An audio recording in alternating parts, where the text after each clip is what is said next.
தமிழகத்தில் இனி தொட்டியில்தான் தாமரை வளரும் என்று திருப்பரங்குன்றம் சட்டமன்ற உறுப்பினர் ராஜன் செல்லப்பா விமர்சித்துள்ளார்.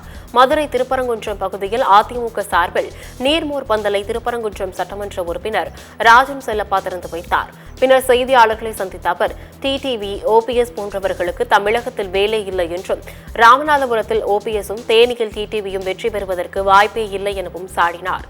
தமிழகத்தில் இனி தொட்டியில்தான் தாமரை வளரும் என விமர்சித்தார்.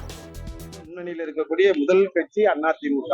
இன்றைக்கு நாங்க புரட்சி தலைவி அம்மா வேற சொல்ல முடியாத கட்சியில போய் சேர்ந்தாங்க. அம்மா தலைவர் வேற எம்ஜிஆர் வேற சொல்ல முடியாத கட்சியில போய் சேர்ந்தாங்க.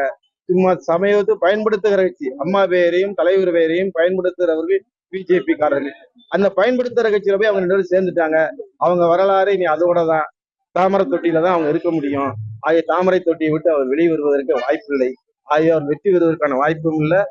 அதிமுக என்ற கட்சி இனி எங்களுக்கு கட்சி ரீதியா எந்த நேரத்துல எப்ப எங்களுக்கு போட்டிய கட்சினா அதிமுக எடப்பாடியார் தான். எல்லா மக்களும் ஒன்றிணைவாங்க. இது தேர்தல் முடிந்த உடனே அவர் இன்னும் தனிமரமாக நிற்பாங்க. இப்ப ஏதோ 2 பேர் 3 பேர் கூட இருக்கிறாங்க. இந்த தேர்தல் முடிந்து ரிசல்ட் வந்த பிறகு மதிப்பிற்குரிய டிடிவி அவர்களும் மதிப்பிற்குரிய ஓபிஎஸ் அவர்களும் தனிமரமாகத்தான் நிற்பார்களே தவிர அதிமுக அவங்களும் சம்பந்தம் கிடையாது.